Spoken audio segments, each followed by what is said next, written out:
Sean Howard na naman ang nagdala ng panalo. Hindi lang siya magaling sa laro, sobrang gwapo rin.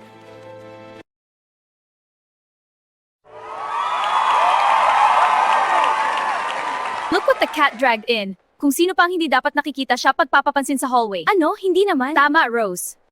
Wala akong ginagawang masama sa inyo. Oo, patapang ka na ngayon, Miss Ihiya sa sarili mo?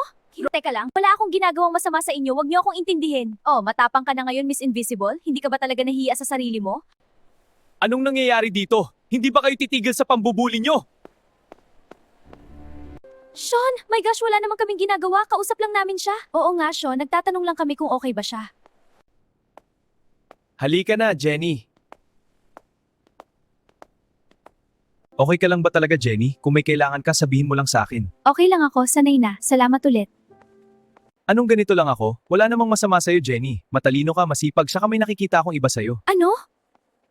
Hindi ko pa masabi, pero may kakaiba sa'yo. Gusto kitang makilala pa. Ganun ba? Sige.